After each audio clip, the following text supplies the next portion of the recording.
So it's Tuesday Boozeday, and in honor of Tuesday Boozeday, I'd like to tell you that I belong to a group here in Chattanooga that is a little bit crazy. It's just a group of people who like to go out and have a good time, and they heard about one of my stories, and one of my stories is about getting thrown out of a bar.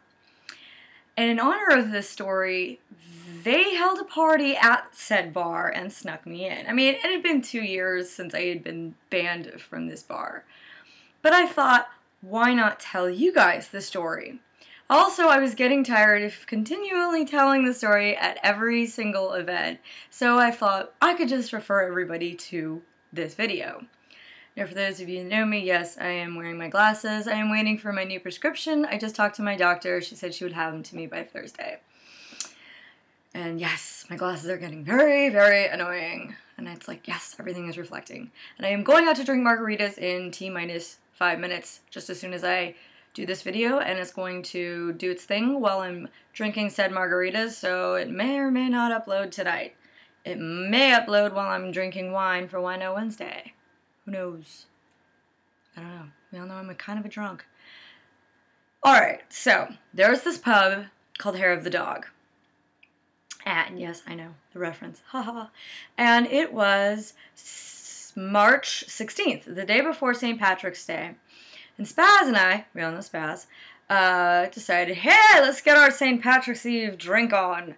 So this bar has 2 levels. We were drinking on the top level, where there's a couple pool tables, a jukebox, you know, some darts, whatever. We were the only 2 people up there for a while, and everybody knows that Spaz and I can drink heavily. So we'd each had about 4 rum and cokes. Around the second rum or coke, a couple guys came up there, didn't sit anywhere near us. We were just playing pool, putting money in the jukebox, things like that, you know. Weren't being, like, particularly loud, just, you know, normal for a bar, I guess. I mean, and there was only the 2 of us, so we were kind of actually being a little bit quieter because there wasn't any other noise up there but us. The guys met some other girls, and then they left and went downstairs. So after the 4th drink, the girl, Spaz was in the bathroom, and the girl came by and said, can I get you anything else? And I said, yeah, we'll take another round. And so a different waitress came by and brought us some waters. I said, thanks, you know, that's really considerate of you. We would love some waters, but we ordered some rum and cokes. And the new waitress said, oh, you guys have been cut off. I was like, cut off? First of all, you know, it's like 7:30. You know, we've been here since like 5 o'clock. And secondly, we've only had like 4 drinks each. That's kind of ridiculous. So she was like, well, you know, would you like to see the manager or whatever? And I was like, sure. And she's like, well, she's been your server all night. What? Okay. Sure. Send over my server manager. So this kind of rings a bell of another story I think I told recently about an Italian restaurant that Rick and I got asked to leave from, but whatever. I go off topic. So our server manager comes over and said, you guys each had 8 drinks. It's like, no, honey, if we each had 8 drinks, you'd know it.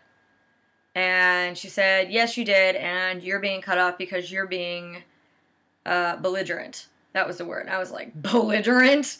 Wow. First of all, we're sitting here having an intelligent conversation. Does that sound belligerent to you? No, I don't think so. Secondly, we're playing pool. I don't think belligerent drunks can sit here and play a normal game of pool and have conversations. You know, thirdly, we're paying you money for alcohol. Isn't that how bars make money? And it's a Tuesday before St. Patrick's Day. Shouldn't you be happy you're making money today at all? You know, and we were about to order some food.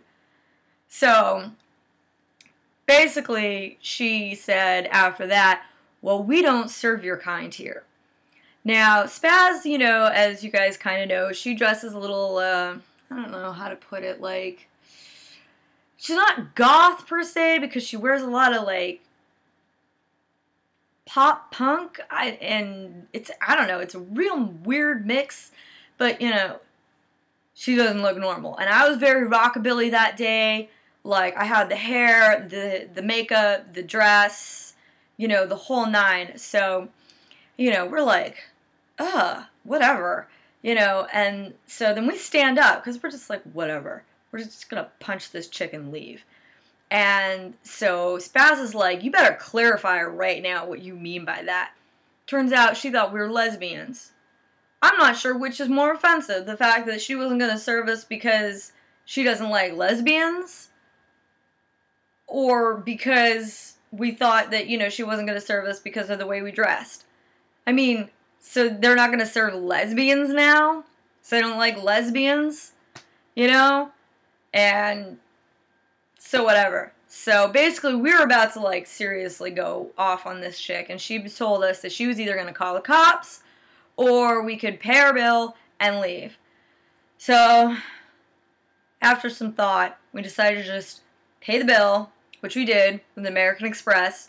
We were escorted to the door and asked never to return again.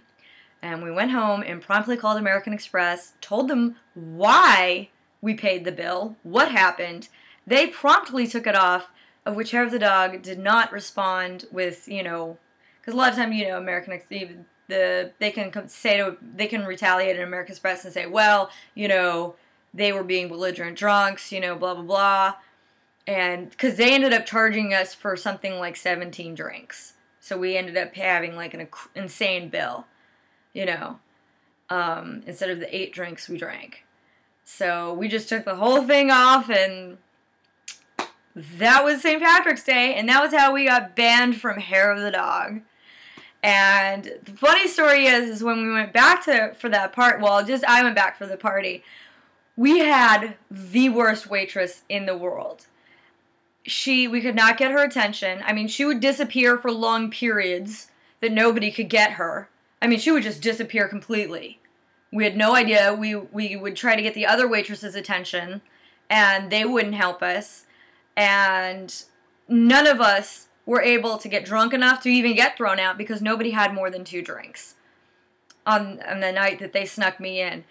And she didn't get more than like $1 to some people gave her no tip.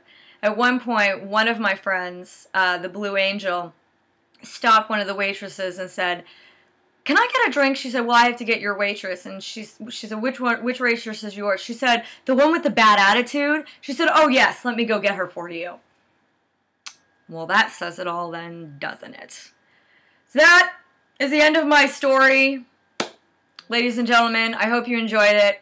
Now you go out and celebrate Tuesday Boozeday. I'm going to go get me some margaritas. Peace out.